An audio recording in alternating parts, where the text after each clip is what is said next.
सीताराम जी महाराज जी की जय हो। परम मंगलमय भगवान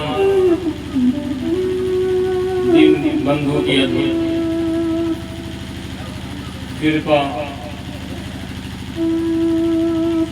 हम सभी के ऊपर निरंतर 6 दिनों से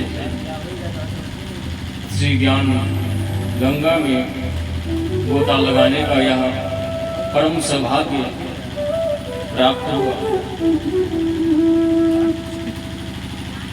आज भगवान दीन बंधु की वह मंगलमय कृपा, जो दीनों पर कृपा करते हैं उनका नाम है दीन बंधु। जो पशुओं पे कृपा करें उनका नाम है पशुपतिनाथ। बोलो पशुपतिनाथ महादेव की जय हो। और एक है क्षमा धात्री। क्षमा धात्री कहते हैं माँ वसुंधरा देवी को, धरती माता को,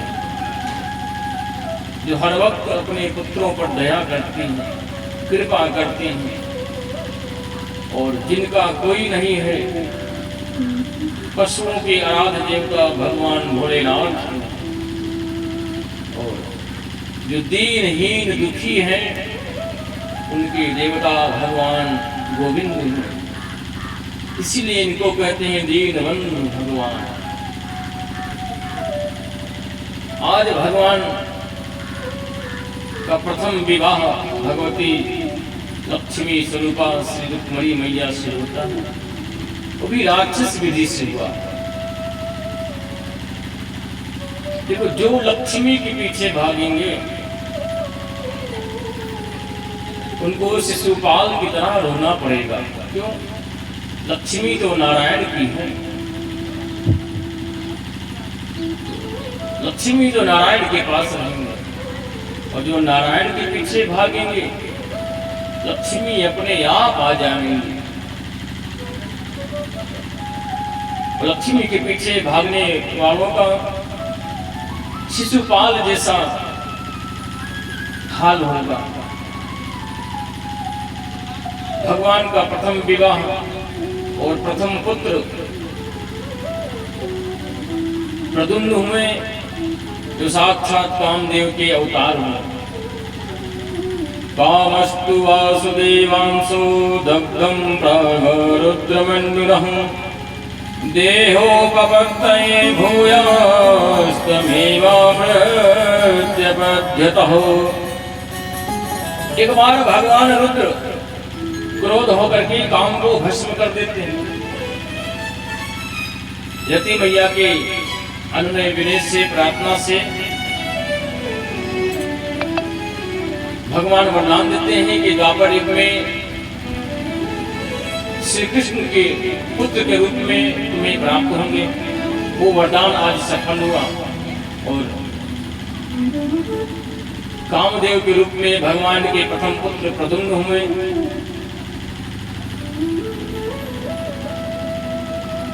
संबरासुर नाम का एक दैत्य था जिसको बड़ा भय था भगवान के प्रथम पुत्र से।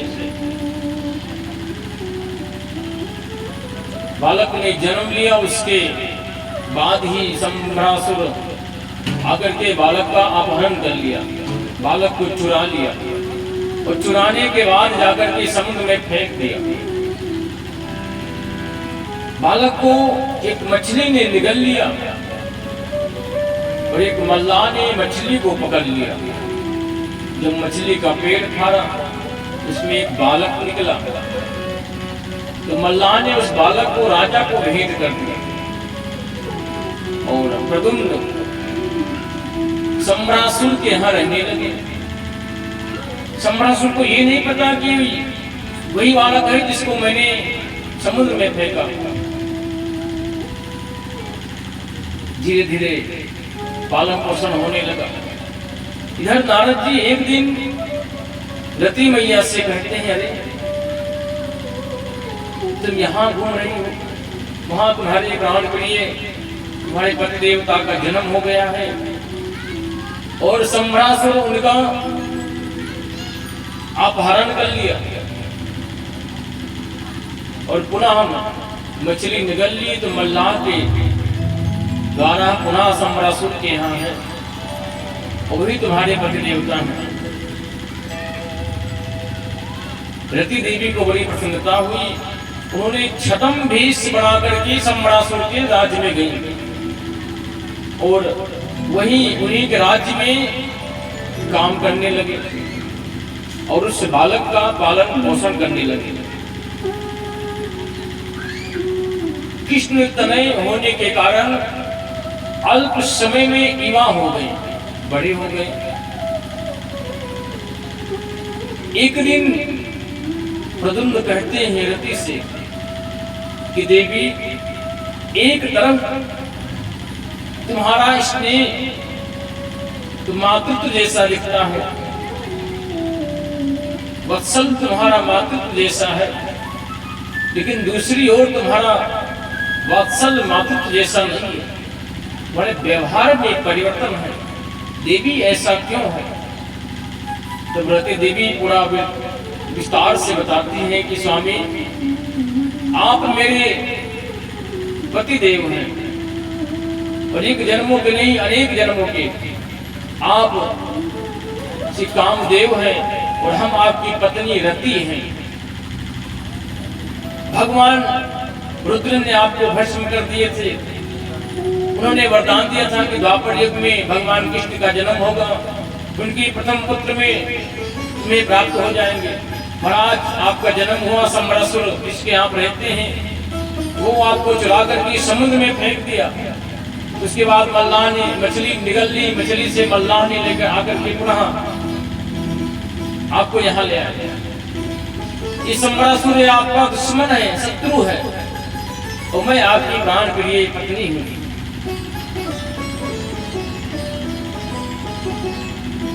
ये बात जब प्रद्युम्न को पता चला, प्रद्युम्न ने तुरंत जाकर के सम्भ्रासुर की सभा में सम्भ्रासुर को ललकारने लगे। अरे सम्भ्रासुर दैत्य, तुझे क्या लगा तू मुझे मार देगा? अरे मैं ही कृष्ण का लाल तुम्हारा काल हूं। तो ये बात सुना सम्भ्रासुर ने तो उसे बड़ा आश्चर्य हुआ। अरे मेरा शत्रु मेरे ही घर में पल रहा है और मैं अपने शत्रु का पालन कर रहा हूं। क्रोध आया, युद्ध हुआ, प्रद्युम्न ने सम्भ्रासुर का वध कर दिया। और इधर माता रुक्मिणी बड़ी चिंतित है कि उनका प्रथम पुत्र जन्म लेते ही किसी ने चुरा लिया, बड़ी दुखी है।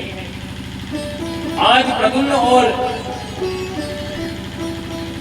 देवी रति एक साथ जब द्वारका आते हैं और जब पता चला माता को तो प्रसन्नता खुशियां की सीमा ही नहीं रहा, प्रफुल्लित हो गई। अरे मेरा बेटा तो गया था अकेले और आया तो बहू रानी के साथ में आया। इतनी प्रसन्न हो गई, धूमधाम से प्रद्युम्न की शादी कर दी। सुखदेव जी कहते हैं ऐसे भगवान का 16,108 विवाह हुआ। परीक्षित ने कहा महाराज मुझे विस्तार से बताइए कि भगवान का इतना विवाह कैसे हुआ? अरे किसी का 1-2 विवाह हो जाए तो ठीक है, 16,108 विवाह माधव ने कैसे किए? सुखदेव जी हंसने लगे, कहे परीक्षित तुम्हें पता है कि आज तुम्हारी मृत्यु हो जाएगी और तुम्हें विवाह की लगी है? परीक्षित ने कहा महाराज मुझे कोई भय नहीं है, बस आप मुझे गोविंद की वो लीला को बताते जाइए। इस लीला में गोविंद ने माधव ने 16,108 विवाह किए। हम भी जानना चाहते हैं कि माधव ने ऐसा विवाह क्यों किया। तो भगवान का प्रथम विवाह बताएं। ये सत्यजित नाम का राजा था। एक दिन भगवान की सभा में वो आया और उसके पास एक मणि थी जिसका नाम था सम्यंतक मणि। वो भगवान सूर्य का प्रिय शिष्य था। सूर्य भगवान ने उसे सम्यंतक मणि दी थी। उसकी विशेषता क्या थी कि सम्यंतक मणि 8 भार सोना नित्य देती थी। सभा में आए सब लोग देखने लगे, कहे महाराज लगता है आज भगवान सूर्य नारायण स्वयं आ रहे हैं। भगवान ने कहा नहीं, ये सूर्य नारायण तो नहीं है, ये उनके प्रिय शिष्य राजा सत्यजित है और ये उनका दिया हुआ सम्यंतक मणि है जिसको पहनने से सूर्य की समान तेजवान हो गए। सभा में आए तो भगवान ने सत्यजित से कहा ये मणि राजा उग्रसेन को दे दो, उनको बड़ी आवश्यकता है। क्यों? अभी नए नए राजा बने हैं, खर्चा अधिक है, आय का कोई स्रोत नहीं है, ये मणि आप उनको दे दो। सत्यजित ने मना कर दिया, मणि नहीं दी। एक दिन उनका भाई छोटा भाई प्रसेन मणि को पहन करके शिकार खेलने के लिए गया। देव कृपा शिकार तो नहीं कर पाया लेकिन स्वयं शिकारी बन गया। एक सिंह ने उनका वध कर दिया और सिंह का वध एक भालू ने कर दिया, जामवंत ने। उनका नाम जामवंत। और इधर जब सत्यजित को पता चला कि भाई गया और अभी तक आए नहीं, आज 2-3 दिन बीत गए, चिंता सताने लगी। महाराज क्या हुआ? एक दिन अपनी पत्नी से कहा कि एक दिन मैं द्वारकाधीश गया था और वहां पे मुझसे द्वारकाधीश सम्यंतक मणि जो मेरे पास था उससे मांग रहे थे, मैंने देने से इनकार कर दिया। और मुझे लगता है कि मेरा छोटा भाई उसको पहनकर जंगल गए थे, तो शायद ये काम उनका है कि मेरे भाई को मार दिए हों और समयंतक मणि ले लिए हों। लेकिन देवी ये बात अभी कंफर्म नहीं है। जब तक ये बात कंफर्म ना हो जाए तब तक किसी से चर्चा मत करना। कहा ठीक है महाराज, नहीं करूंगी। अब माताओं का एक स्वभाव होता है, यदि उनसे बोल दो कि ये बात बहुत गोपनीय है, किसी से कहना मत, तो बात पच नहीं सकती।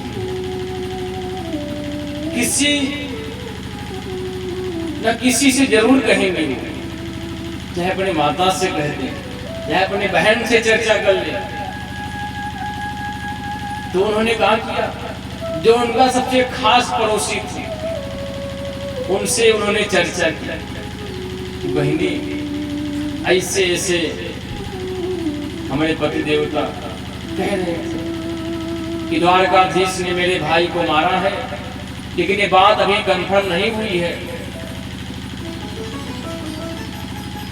तो कहा हो सकते बहनी मार दिए हुए, लालच बुरी बला। अब उन्होंने अपने पड़ोसी से कहा तो उन्होंने भी अपने पड़ोसी से कहा। अब ये करने करने मुंचा, ये एक एक कान जाते जाते पूरे द्वारकाधीश में बात फैल गई कि भगवान कृष्ण ने, द्वारकाधीश ने राजा सत्राजित के भाई प्रसेन का वध करके मणि को चुरा लिए हैं। अब ये बात जब भगवान कृष्ण को पता चली कि अरे इतना बड़ा कलंक, मैंने चोरी नहीं की और इतना बड़ा अपमान।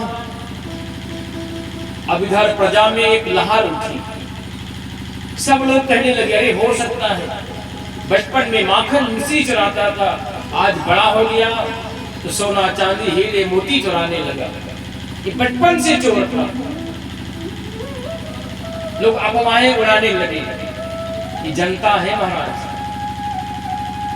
जिस ओर हवा चलती है जमाना उसी ओर चलता है, जनता उसी ओर बहती है। भगवान अपने कुछ साथियों के साथ उस जंगल की ओर गए, तो आगे आगे जंगल में देखें कि रथ का निशान बना, और आगे गए तो प्रसेन मरा पड़ा। भगवान ने कहा देखो किसी ने इसका वध कर दिया, शिकार कर दिया। और आगे गए तो सिंह मरा पड़ा, तो कहा लगता है सिंह ने प्रसेन को मारा।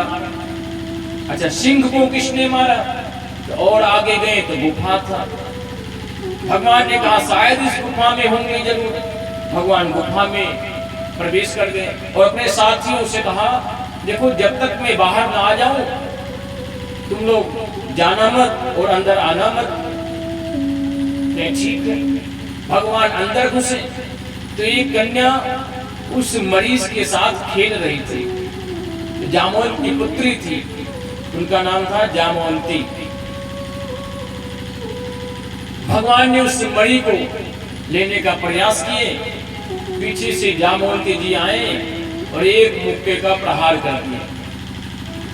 अरे तुम कौन हो? मेरे घर में कैसे प्रवेश कर दिए और ये मरी तुम कैसे चुरा रहे हो? ये मरी हमारी है। तो भगवान ने सारी लीला बताई। महाराज ये मरी सत्राजीत की है और मेरे ऊपर कलंक लगा, इससे नहीं माना। भगवान ने भी एक मौका दे मारा। ऐसे ऐसे 27 दिन तक जामवंत और भगवान का युद्ध होता है उस गुफा में। 12 दिन तक जो उनके साथी थे वहां रुके थे और जब देखे कि गुफा से रक्त लहू बह रहा है सब लोग डर गए। क्यों? लगता है कोई खूंखार अंदर जानवर है और कन्हैया अंदर अकेले गए, लगता है उनको खा गया, मार दिया। अब ये बात द्वारका में पता चल गई, देवकी वसुदेव जी को पता चल गया, बड़े चिंतित हुए। देवी भागवत जी में आया है कि देवकी वसुदेव जी श्रीमद देवी भागवत सुनते हैं देवी जी की महिमा में। और इधर 27 दिन तक युद्ध चलता है। 28वें दिन युद्ध भयानक हुआ तो भगवान ने कहा अब लीला समाप्त करते हैं। तो एक मुक्का जामवंत को मारे कि जामवंत मूर्छित हो गए। कुछ देर बाद जब जामवंत उठे तब उनको होश आया, आकर भगवान को प्रणाम किए। बोले प्रभु मैं आपको पहचान गया कि आप कौन हैं। आप वही त्रेता युग के प्रभु श्री राम हैं। भगवान ने कहा यही बात तुम पहले जान जाते तो कितना अच्छा था। आज हम 28 दिन से तुमसे युद्ध कर रहा हूं। न जाने घर में क्या क्या हाल हो गया होगा, माता पिता क्या क्या सोच रहे होंगे, साथी लोग से भाग गए होंगे।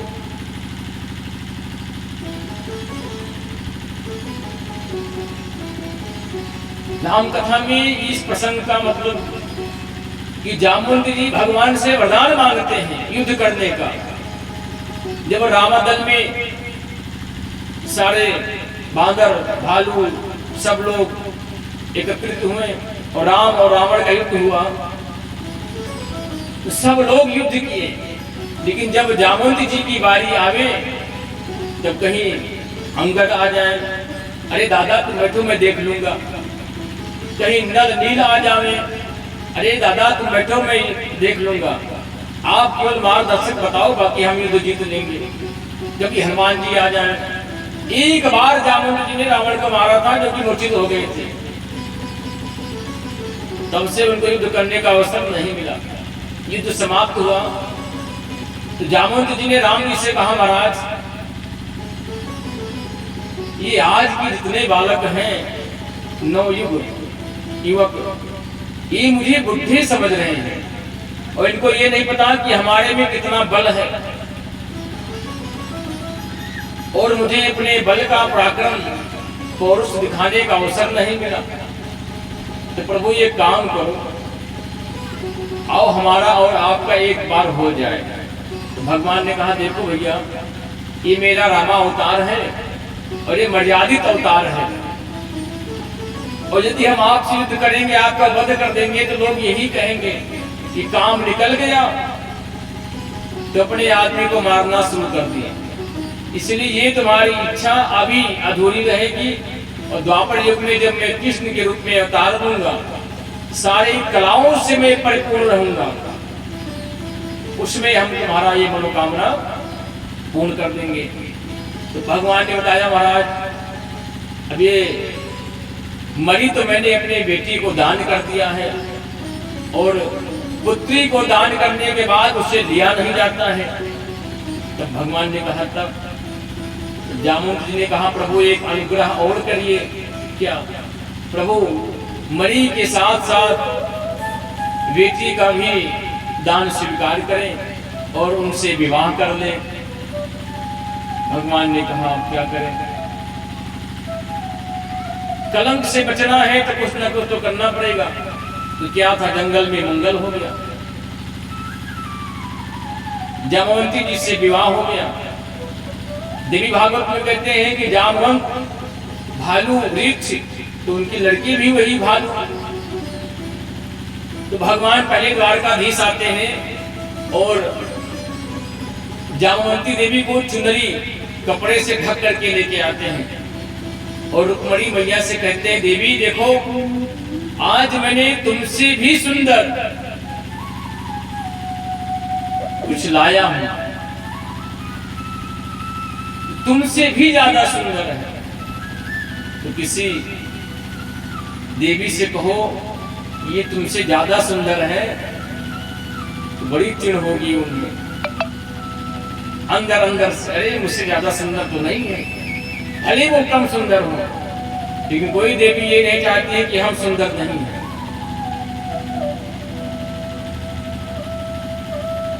रुक्मणी देवी को क्रोध आया, उन्होंने कहा जाओ मैं श्राप देती हूं कि ये मेरे जैसा ही हो जाए। भगवान यही चाहते थे। जामवंती भी परम सुंदरी हो गई भगवती रुक्मिणी जैसे। अब भगवान गए सत्राजीत के पास और पूरा वृत्तांत बताया कि ऐसे ऐसे तुम्हारे भाई का वध हुआ, शिकार हुआ, मैंने युद्ध किया, तो ये लो भैया अपनी मणि, अपनी अमानत को अपने पास रखो और इस कलंक से मुझे मुक्त करो। सत्राजित बड़ा लज्जित हुआ, कहा तो जनता की हवा बदल जाएगी, और जनता की हवा फिर बदल गई। कुछ जनता कहने लगी, अरे मैं तो पहले कह रहा था, अरे ये तो द्वारकाधीश है, बनाए हुई किस चीज की कमी होगी। वो सत्राजित द्वारकाधीश पे कलंक लगा रहा था, चोरी का आरोप लगा रहा था। मैं पहले से कह रहा था कि झूठ है। सत्राजित हंसा, बोले महाराज कुछ करो। भगवान ने कहा क्या करें? तो कहा महाराज ये मणि मैंने अपनी बेटी को दिया और इस मणि को आप ले जाइए। भगवान ने कहा अगर मैं मणि ले लूंगा जनता यही चाहेगी कि फिर छल से मणि उन्होंने प्राप्त कर लिया। तो सत्राजित ने कहा महाराज आप मेरी पुत्री से विवाह कर ले। सत्राजित की बेटी का नाम था सत्यभामा। तो भगवान ने उनसे भी विवाह किया और मणि ला करके राजा उग्रसेन को दे दिए। इस प्रकार से भगवान का तीसरा विवाह संपन्न हुआ। चौथा विवाह एक दिन भगवान द्वारका से दिल्ली जाते हैं पांडवों के यहाँ, और एक दिन अर्जुन और भगवान कृष्ण घूमने के लिए यमुना तट पे जाते हैं। वहां पे एक देवी तपस्या कर रही थी। तो भगवान ने कहा रे कि कौन सी देवी जो तपस्या कर रही है, जाकर पता लगाओ अर्जुन से। अर्जुन जाकर पूछे देवी तुम कौन हो? तो देवी ने कहा मैं सविता की दुहिता हूँ, मेरा नाम है कालिंदी। किस लिए तपस्या कर रही हो? बोले मैं द्वारकाधीश श्री कृष्ण को अपने पति रूप में प्राप्त करना चाहती हूँ, इसलिए मैं तपस्या कर रही हूँ। अर्जुन तो गदगद हो गए, आकर कहे प्रभु से प्रभु लगता है आपका शुक्र बड़ा प्रबल है, आपका बृहस्पति उच्च का है। भगवान ने कहा क्या है? बोले ये देवी आपको पाना चाहती है इसलिए तपस्या कर रही है। भगवान ने कहा तब? तो वहीं पर अर्जुन ने भगवान द्वारकाधीश का चौथा विवाह संस्कार पाठ ग्रहण करवाते हैं। सुखदेव जी ने कहा परीक्षित इस प्रकार से भगवान का 4 विवाह हुआ और एक विवाह अवंती जो उज्जैन के राजा विंध्य थे, उनके पुत्र का नाम अरविंद और उनके बेटी का नाम मित्रविंदा। राजनीति के वास्ते वो अपने पुत्री का विवाह दुर्योधन से करना चाहते थे, लेकिन मित्रविंदा भगवान द्वारकाधीश को चाहती थी। स्वयंवर में मित्रविंदा ने द्वारकाधीश को वरमाला पहना देती है। वहां पे युद्ध होता है, अर्जुन सबको मार के भगा देते हैं। इस प्रकार से भगवान का 5वां विवाह संपन्न हुआ। 6वां विवाह कौशल नरेश की सत्या देवी से उनका विवाह होता है। नंदजीत के नाम के राजा थे जो उन्होंने प्रतिज्ञा लिया, उनकी 7 बैल थे। उन्होंने कहा जो 7 बैल को एक साथ में बांध देंगी उसके साथ मैं अपनी बेटी का विवाह करूंगा। सारे राजा लोग नहीं कर पाए, भगवान अपने 7 रूप बनाए, वो 7 बैलों को एक साथ में बांध दिए। वहां पे भगवान सत्या देवी का विवाह 6वां विवाह होता है। 7वां विवाह भगवान वसुदेव की बहन सुतकृति जो कि भगवान से बड़ा प्रेम करती है, उनकी एक पुत्री है जिनका नाम है भद्रा, जो कि भगवान की बुआ लगे। भगवान ने उनसे विवाह किया 7वां। 8वां विवाह भगवान लक्ष्मणा से करते हैं, मछली का भेदन करके। मछली का प्रतियोगिता होता है, उसमें भगवान मछली के आंख में तीर मार करके लक्ष्मणा से विवाह करते हैं। इस प्रकार से भगवान का 8 विवाह तो इस प्रकार से हुआ। और 16,100 विवाह भगवान का एक साथ और एक दिन में और एक ही मुहूर्त में होता है। परीक्षित चौंक के महाराज, ये कैसे संभव हो सकता है कि एक साथ इतना विवाह? परीक्षित सुनो,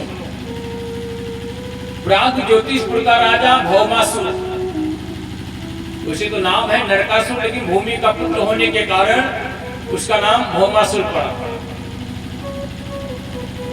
20,000 राजकुमारी और राजकुमारी से विवाह करने का संकल्प लिया, प्रतिज्ञा लिया। और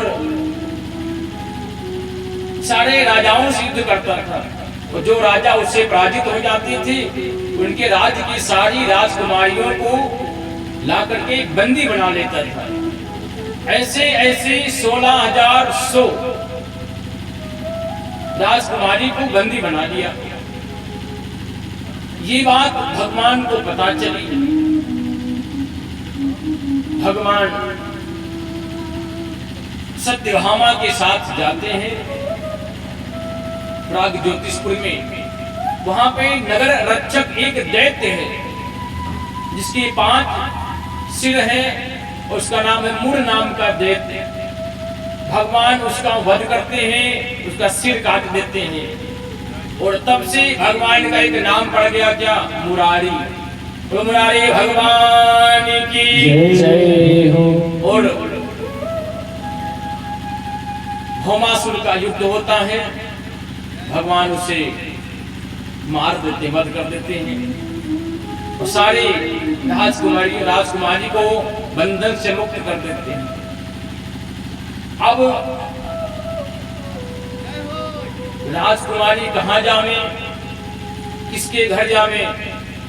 गोविंद से कहा, प्रभु अब मैं कहाँ जाऊंगा? अब मुझे भला कौन स्वीकार करेगा? मुझसे कौन विवाह करेगा? कौन राजकुमार मुझसे विवाह करेंगे? आपने मुझे बंधन से मुक्त किया, तो आप ही मुझे मार्ग बताओ कि मैं कहाँ जाऊंगा। अब मुझे आपकी सिवाय कोई शरणागत नहीं दिखाई दे रहा है। तो भगवान ने कहा, मानो भगवान कहते हैं कि जिसके लिए संसार की सारी दरवाजे बंद हो जाएं, आपको कोई मार्ग न दिखे, सब और आपको अंधेरा ही अंधेरा दिखे, तो गोविंद को याद कर लेना।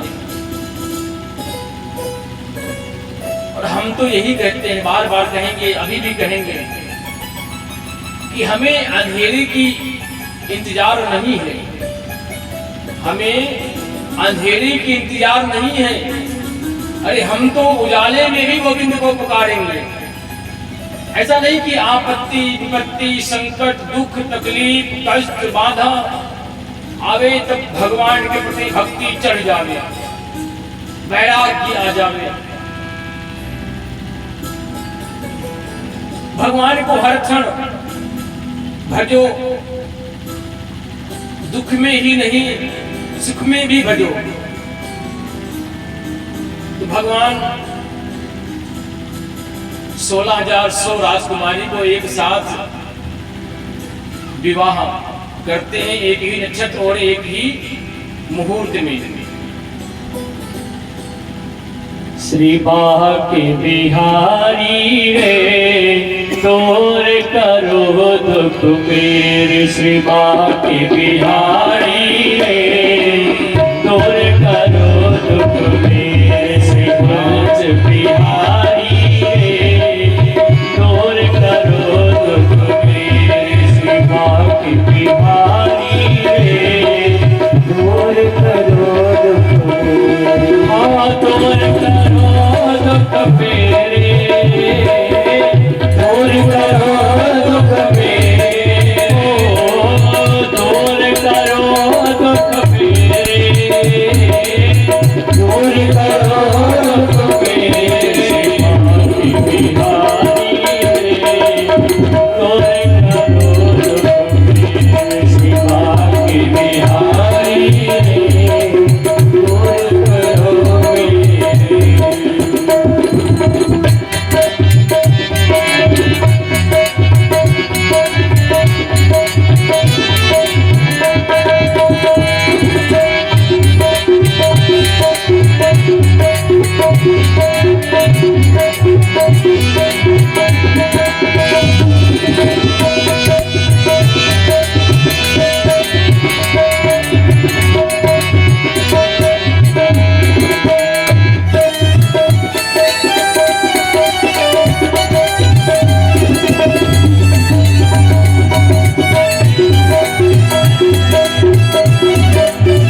दर पे आए, सुना है जो तेरे दर पे आए, उसके सब दुख मिट जाए, उसके सब दुख मिट जाए।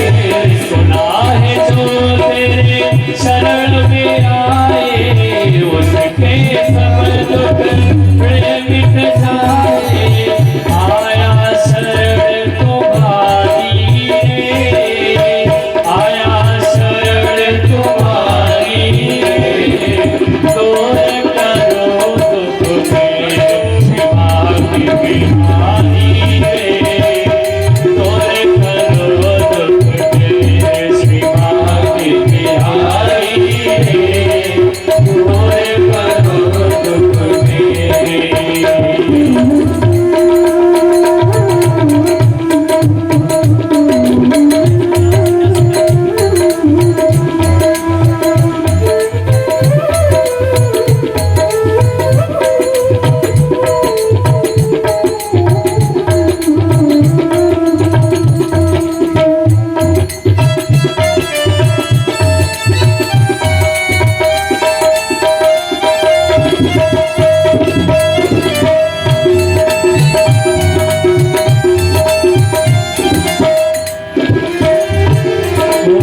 जन्म जन्म का मैं हूँ भटका, जन्म जन्म का मैं हूँ भटका, जन्म जन्म का मैं हूँ भटका, जन्म जन्म का मैं हूँ भटका। बेड़ा आज भंवर में अटका, बेड़ा आज भंवर में अटका। तुम पार करो बनवारी रे, पार करो बनवारी रे, दूर करो दुख मेरे शिवाय बिहारी रे, दूर करो दुख मेरे शिवाय बिहारी रे, दूर करो दुख मेरे शिवाय बिहारी रे, दूर करो दुख मेरे शिवाय बिहारी रे, दूर करो दुख मेरे।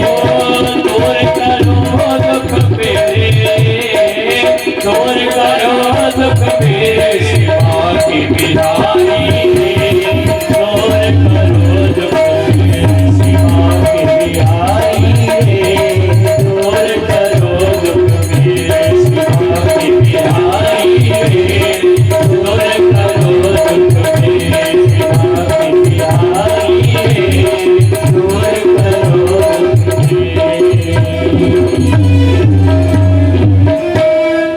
दीनबंधु भगवान की जय हो। इस प्रकार से भगवान का 16,108 विवाह होता है और एक विवाह भगवान का और होता है जो भागवत जी में नहीं है, वो गर्ग संगीता में है। तो विवाह किससे होता है? स्वामी श्री राधा जी से होता है। वो कहाँ पे होता है? भांडीर वन में होता है। ब्रह्मा जी करवाते हैं ब्रह्म विवाह के द्वारा। ब्रह्मा जी भगवान श्री कृष्ण और माता श्री राधा रानी होती है। बाकी प्रकृति और साक्षी देवता ही सब हैं। और भगवान अपने परिवार में बड़े प्रेम से साकुशल रहते हैं। कालांतर में भगवान की हर एक रानी से 10 पुत्र और एक पुत्री हुई। 16,108 रानी से एक रानी से 10 पुत्र और एक पुत्री हुई। परिवार की संख्या बहुत ज्यादा हो गया। 1,77,188 संतान भगवान के थे। 1,77,188 सबके साथ प्रेम भाव से रहते थे। एक दिन भगवान ने विचार किया कि सारी हमारी रानी जो है रूठ जाती है, कभी झगड़ा कर लेती हैं, कभी कुछ हो जाता है, कभी गोप भवन में जाकर बैठ जाती हैं। सबको मनाने में बड़ा आनंद आता है, लेकिन आज तक रुक्मणी ने कभी मुझसे नाराज नहीं हुई, कभी वो गोप भवन में नहीं गई। और आज चलो उनको नाराज करते हैं। भगवान रुक्मणी जी से कहा कि देवी एक बात कहूं। अरे स्वामी एक क्यों, मैं 4-10 बात कहूं। भगवान ने कहा ये बताओ मुझसे विवाह क्यों किया। रुक्मणी जी ने कहा अरे ये बात आप पूछ रहे हो, जब 11 संतान हो गए तब, इतने बच्चे के तो पिता हो गए हो और अब पूछते हो कि विवाह क्यों किए। भगवान कहते हैं देखो मैं तो राजा भी नहीं हूं, क्योंकि मेरे कुल को श्राप है ययाति मुनि का, यदु को तो राजा नहीं बनोगे। मेरे माता पिता भी सुनिश्चित नहीं है कि देवकी वसुदेव है, यशोदानंद बाबा है। मेरी जाति है यादव की और मेरे अंदर कोई गुण भी नहीं है। और सबसे बड़ी बात कि तुम्हारे पिता ने, तुम्हारे भाई ने विवाह मुझसे फिर से नहीं किए थे। विवाह तुम्हारा शिशुपाल से हो रहा था, फिर भी तुमने मुझसे विवाह क्यों किया। अब ये सब बात रुक्मणी जी सुन करके आश्चर्यचकित हो गई और तुरंत मतलब मूर्छित हो गई। और जो मूर्छित होने चली, भगवान ने चतुर्भुज से रुक्मणी जी को पकड़ा। 2 भुजाओं से रुक्मणी जी को, एक भुजा से भगवान उनको जल पिलाने लगे और एक भुजा से उनको चमन खिलाने लगे। बाद में देवी जी को होश आया, एक एक प्रश्नों का जवाब उनको बड़े ढंग से दिए। नहीं स्वामी तुमने कहा था ना तुम्हारे माता पिता नहीं है, तो आप तो जगत पिता हैं, आप तो जगदीश्वर है, मात पितहीना। आप मरण जन्म से परे हैं, तो आपके माता पिता कोई नहीं हो सकता। आपने कहा कि आप में कोई गुण नहीं है, तो आप तो गुणातीत हैं। सत रज तम से भी आप परे हैं, इसलिए आप में कोई गुण नहीं है, आप गुणातीत हैं। आपने कहा कि मैं राजा नहीं हूं, तो आप तो जगदीश्वर हैं। उनके एक एक प्रश्नों का रुक्मणी जी जवाब देती है। बाद में भगवान की खिला के हंसने लगते हैं। अरे देवी हमने सोचा कि आज कुछ हास परिहास हो जाए, इतने दिन विवाह के हो गए, हमने तुमको हंसते हुए गाते हुए सब कुछ देखा, कभी तुमको नाराज होते हुए नहीं देखा। देखिए परिवार में समर्पण और प्रेम बहुत जरूरी है। गृह कार्य तो होते रहेंगे और गृह कार्य नाना जंजाल। गृहस्थ जीवन में बहुत प्रकार के बाधाएं आती हैं, संकट आते हैं, मुसीबत आते हैं। सबसे बड़ा आश्रम गृहस्थ आश्रम है। ऋषि कहते हैं कि इस गृहस्थ आश्रम में आप चारों पुरुषार्थ एक साथ प्राप्त कर सकते हैं, धर्म अर्थ काम मोक्ष। और 2 पुरुषार्थ तो गृहस्थों के लिए अनिवार्य है, वो तो होता ही है। अर्थ और काम की प्राप्ति आपको गृहस्थ से होगा और मोक्ष तो आपके अंदर वैराग्य आएगा,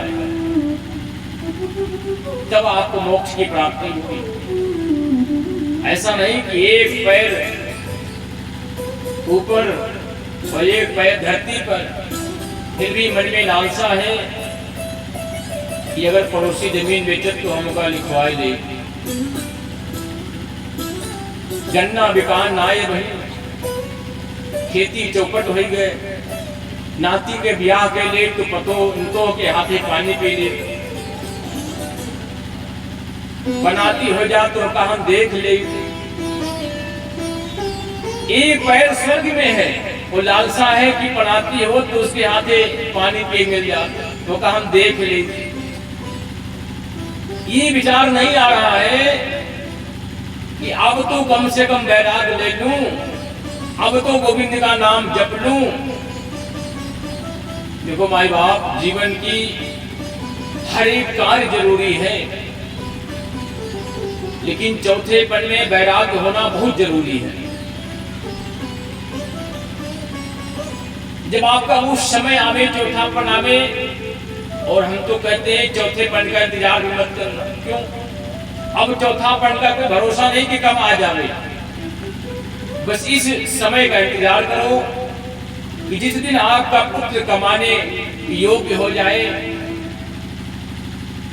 परिवार का पालन पोषण करने योग्य हो जाए, उसी दिन से भगवत की ओर धीरे धीरे बढ़ने प्रारंभ कर दो, उसी दिन से। और जब पता चले कि हमारा पुत्र अब पूर्णतः परिवार का पालन पोषण धर्म नीति से कर ले जाएंगे, कुछ दिन पूर्णतः अपने आप को भगवान गोविंद में लगा दो। केवल आपको भोजन और 2 वस्त्र की जरूरत है, और किसी से कोई मतलब मत रखो। गोविंद को भजो, और जो हो सके, जो अनुभव हो, यदि पुत्र की इच्छा है लेने की तो आप उन्हें मार्गदर्शक बतावें, यदि योग्य संस्कारी है तो, और नहीं तो केवल गोविंद को भजो। यदि आप चाहते हो कि मेरा कल्याण हो जाए, और परिवार में समर्पण तो बहुत जरूरी है। जहां समर्पण है, जहां प्रेम है, वहां स्वर्ग है, और जहां समर्पण नहीं, जहां प्रेम नहीं, वहां नरक है। समर्पण का प्रथम चरण विनम्रता है, मंगलाचरण विनम्रता है, हाथ जोड़िए। जैसे विवाह होने के बाद समर्पण कैसा रहता है पति पत्नी का, तो 6 महीने तक तो पति बोलता है, पत्नी सुनती है। पत्नी कुछ नहीं बोलती है, घर में जाने के बाद ससुराल में 6 महीने एकदम मौन रहती है, और जैसे 6 महीने बाद पत्नी बोलती है, पति सुनता है, और साल बीतते बीतते पति पत्नी दोनों बोलते हैं, पड़ोसी रामलाल सुनता है। साल आते आते पति पत्नी दोनों बोलते हैं, पड़ोसी रामलाल सुनते हैं। वो भी दीवार में कान लगा के सुन लेंगे कि आज इनके यहाँ झगड़ा भरा है, रोटी बनी नहीं है, भूखे सो रहे हैं। इसी जो प्रेम पहले बना रहता है, वो प्रेम हमेशा नहीं बना रहता है। शादी हुई तो पहले साल पत्नी अपने पति को बुलाती है तो उसका अंदाज अलग होता है, बात करने का, बुलाने का अंदाज अलग होता है। ठीक दूसरे साल अंदाज और बदल जाता है, तीसरे साल और बदल जाता है, और चौथा साल लगते लगते तो अंदाज पूर्णतः बदल जाती है। अब कहो तो बता दें क्या बोलती है, बता दें। तो पहले साल पत्नी अपने पति से कहती है, बोलती है, ए जानू कहाँ हो। अब दूसरे साल क्या कहती है, ए जी। अब जानू गए पानी लेने, जानू से ए जी पे आ गया। उसके बाद 2-3 साल बाद, अरे पप्पू के पापा अरे गोविंद के पापा कहाँ हो? अब जी गए फाइट लेने, जानू गए पानी लेने, अब आ गए पप्पू के पापा, टुनटुन के पापा आ गए, मुन्नू के पापा आ गए, चुन्नू के पापा आ गए। साल और बीतते बीतते क्या कहते हैं, अरे जी कहाँ मर गए, सुनाई नहीं पड़ता क्या?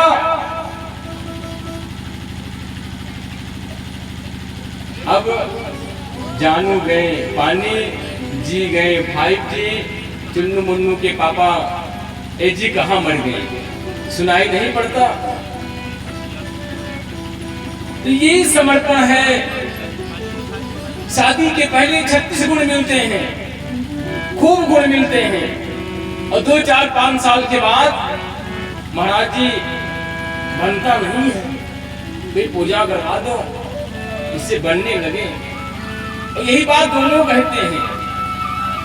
पत्नी को मौका मिले तो वो आके कहे महाराज बनता नहीं है, कुछ पूजा करा दो, कोई उपाय करवा दो। पति आए महाराज पत्नी से बड़ा झगड़ा होता है, कोई मंत्र बता दो। दोनों चाहते हैं कि झगड़ा ना हो, लेकिन झगड़ा दोनों करते हैं। क्यों? ईगो। इसलिए ईगो कहते हैं कि जिसके अंदर ईगो रहता है वहां गोविंद नहीं रहते। क्यों? जब गोविंद आते हैं हमारे पास, और जब गोविंद हमारे ईगो को देखते हैं, हे भैया बात ना करो छो, जब गोविंद आते हैं हमारे पास, वो हमारे जब ईगो को देखते हैं तो गोविंद क्या बोलते हैं पता है? कहते हैं बेटा आई एम गो। अगर तेरे पास ईगो है तो मेरा नाम गोविंद है, आई एम गो। गोविंद चले जाते हैं। क्यों? एक जंगल में 2 शेर नहीं रह सकता, एक जंगल में 2 शेर नहीं रह सकता।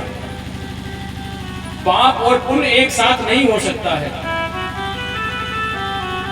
पाप और पुण्य एक साथ नहीं हो सकता। तो प्रेम भी है, नफरत भी है, ये दोनों एक साथ नहीं हो सकता है। अगर करना है तो केवल प्रेम करो, अगर नफरत करना है तो खुल के नफरत भी करो। लेकिन पति और पत्नी में संबंध ऐसा है, एक दूसरे के बिना रह भी नहीं पाएंगे और बोलना भी नहीं चाहेंगे। और हम तो कहते हैं कि परिवार में ऐसे रहो जैसे कमल रहे पानी में।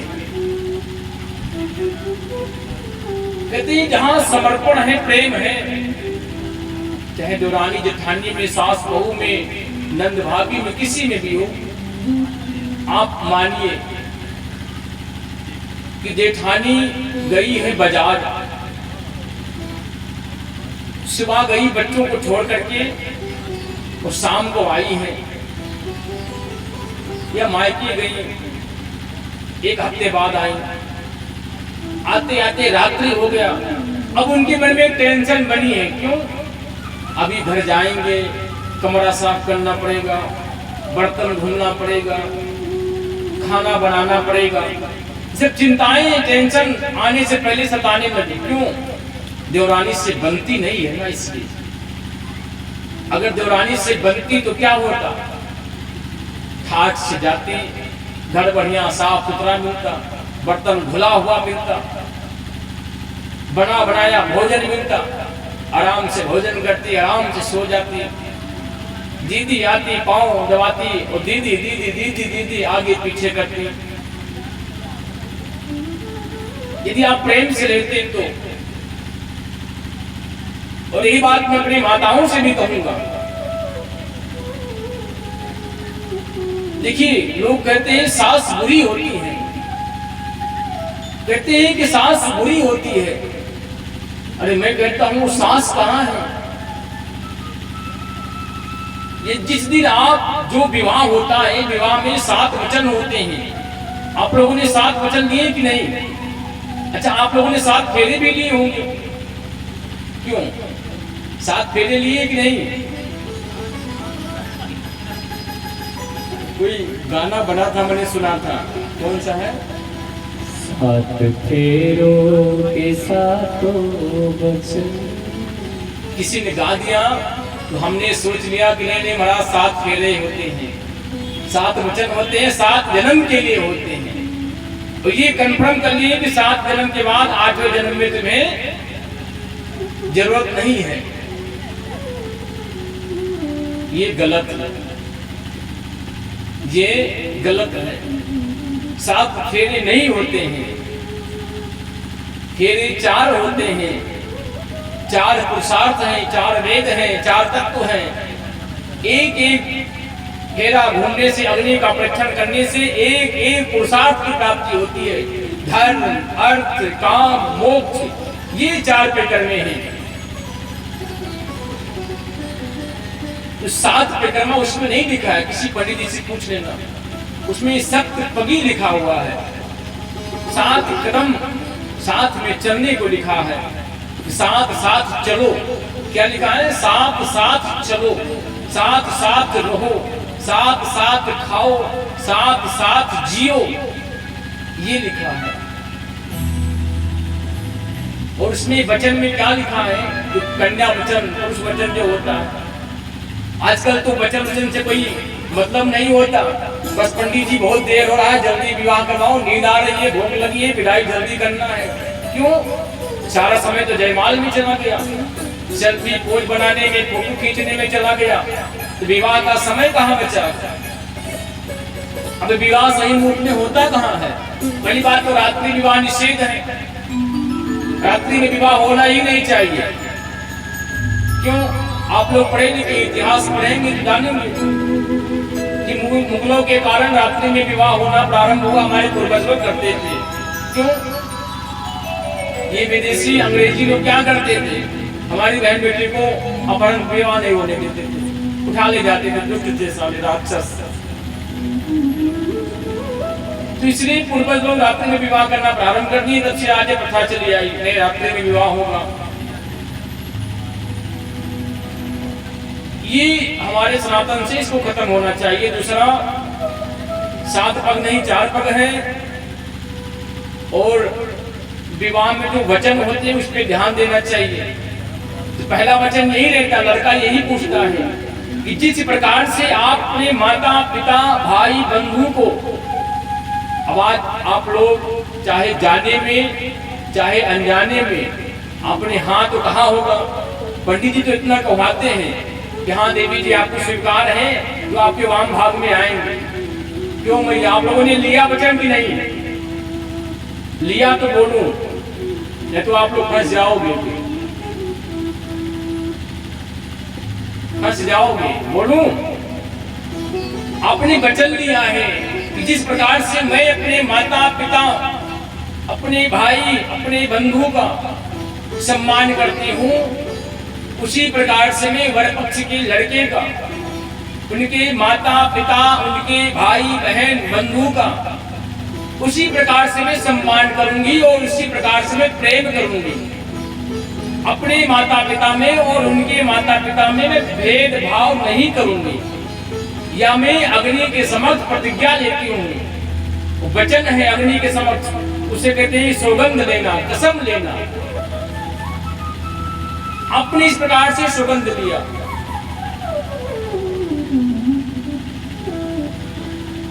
अब यहाँ पे आकर के आप उसका विपरीत करें, ये तो आप जाने, आपका स्वभाव, आपका कार्य जाने।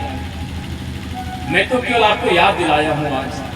शायद कितने साल हो गए होंगे, आप भूल गए होंगे, इसलिए आपको याद दिला रहे हैं।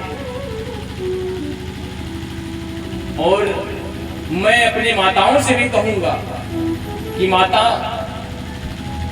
जैसी तुम्हारी बेटी है वैसे बहू भी किसी की बेटी है। अगर तुम्हारी बेटी को ससुराल में उसके घर में कोई तकलीफ होती है तो तुम्हें छटपटन होने लगती है, तुम्हारा कलेजा दुखने लगता है। अगर तुम्हारी बेटी को कोई कष्ट हो जाए उसी प्रकार से समझो, जो तुम्हारे घर में बहू आई है वो भी किसी की बेटी है, और ये समस्या उस दिन समाप्त हो जाएगी जिस दिन माँ अपने बहू को बेटी मानना शुरू कर देगी और बहू अपने सासू माँ को माँ समझना प्रारंभ कर देगी। उस दिन ये समस्या अपने आप खत्म हो जाएगा। लेकिन क्या अपनी बेटी बेटी है, वो दूसरे की बेटी बहू है। दो भाव रहते हैं, दो नेत्र हो गए उनकी, माँ की भी। अपनी बेटी को तकलीफ हो, बहुत ज्यादा कष्ट होता है, और दूसरी बेटी को तकलीफ देने में बड़ा आनंद आता है। उनकी चुगली करने में, उनको कोसने में, उनकी बुराइयां निकालने में। अरे वो आपके परिवार हैं, संबंध जुड़ गया तो वो आपके हैं और आप उनके हैं। इसमें कोई भेदभाव ना करें तो परिवार आगे सकुशल चलेगा। श्री राम जय राम। इस प्रकार से भगवान अपने 1,77,188 परिवार के बीच में भगवान रहते हैं। 16,000 भी मान लो तो 2 लाख हो गए। एक बार नारद जी भी आकर भगवान के परिवार को देखना चाहते हैं कि भगवान इतने बड़े परिवार में कैसे रहते हैं। भगवान आकर देखे सारे भवन में सारे रानियों के पास गोविंद मिलते हैं, और भगवान ने सबके लिए एक एक महल भी बनवाए थे। भगवान तो सर्व अंतर्यामी है। और सुखदेव जी कहते हैं कि राज भगवान द्वारकाधीश के पुत्र प्रद्युम्न के पुत्र, उनका नाम है अनिरुद्ध। उनका भी 2 विवाह होता है और उनके विवाह में भयानक युद्ध होता है। परीक्षित ने कहा महाराज कैसे? कहा एक विवाह अनिरुद्ध का होता है रुक्मिणी के भाई रुक्मिणी के नाती से, और जब विवाह होता है दाऊ भैया और रुक्मिणी वहां पे एक खेल खेलते हैं, और उस खेल में रुक्मिणी हार जाता है। रुक्मिणी अपने आप को हार स्वीकार नहीं करता, तो आकाशवाणी होती है रुक्मिणी तुम हार गए। फिर भी नहीं मानता तो दाऊ भैया में रुक्मिणी में युद्ध होता है, और दाऊ भैया मूसल उठा करके रुक्मिणी का वध कर देते हैं। और एक विवाह इस प्रकार से प्रथम विवाह हुआ अनिरुद्ध का। दूसरा विवाह बाणासुर की पुत्री उषा से होता है। जो बाणासुर भगवान शिव जी का परम भक्त है, और उषा देवी की एक दासी रहती है, सखी है उनकी, मंत्री की बेटी, उनका नाम है चित्रलेखा, जो माया भी रहती है, चित्र बनाने में माहिर है, डाकनी साकनी की उपासना भी सिद्धि है, कर्ण पिशाचनी की उपासना भी उसको सिद्धि है। उषा देवी के मन में अनिरुद्ध के प्रति प्रेम जागने लगता है। वो कभी उनका चेहरा भी नहीं देखती, केवल नाम सुन सुन करके। एक दिन उन्होंने अपने सखी से कहा चित्रलेखा कि मैं किसी से प्रेम करती हूँ, लेकिन मैं नहीं जानती कि वो कौन है, कैसा दिखता है। उन्होंने भाव प्रकट किए और उन्होंने एक चित्र बना दिया। जब पता चला कि ये तो द्वारकाधीश के पुत्र हैं, प्रद्युम्न का पुत्र अनिरुद्ध है, तो चित्रलेखा ने कहा आप चिंता मत करो, हम उनको पलंग सहित ले आएंगे। मायावी थी, अनिरुद्ध को पलंग सहित बाणासुर के महल में उषा देवी के कक्ष में लाकर सुला दिए। और जब उनका नींद खुला तो कहे अरे मैं कहाँ आ गया? तो उषा सब कुछ बताती है उन्हें कि आप कौन हैं, यहाँ कैसे आए, हम आपसे प्रेम करती हैं, आपसे विवाह करेंगे। और ये सब बात एक द्वारपाल वहां सुन रहा था। वो जाके राजा से कहता है, और राजा का सख्त आदेश था कि उषा के भवन में किसी पुरुष का प्रवेश निषेध है, वर्जित है। उन्होंने कहा, महाराज मैंने उनके कक्ष में किसी पुरुष की आवाज सुनी है। और इधर नारद जी भगवान के पास आ जाते हैं और कहते हैं, महाराज परिवार में सब ठीक ठाक है? भगवान ने कहा, बिल्कुल ठीक है। अरे नाती पोता सब भले हैं, बड़े सब ठीक हैं, लेकिन अनिरुद्ध आज कुछ दिनों से नहीं दिख रहे हैं। तो नारद जी बताएं कि तुम्हारा पुत्र वो तो बंदी बना हुआ है, और इधर बाणासुर आता है और अनिरुद्ध को बंदी बना लेते हैं। भगवान को पता चला, भगवान अपने सेना के साथ चल देते हैं। बाणासुर का वहां पे एक गेट पे ध्वजा रहता है, वो भी महादेव का दिया हुआ ध्वजा था कि जिस दिन ये गिरेगा उस दिन तुम्हारे ऊपर भारी विपदा आएगी। भगवान एक ही बार में उसे मार के गिरा दिए। बाणासुर बड़ा भयभीत हुआ, भगवान को याद किया, भोलेनाथ को। भोलेनाथ जी आ गए भक्त की रक्षा के लिए, और भगवान और भोलेनाथ का भयानक युद्ध भी होता है। भक्त के लिए भगवान लड़ गए।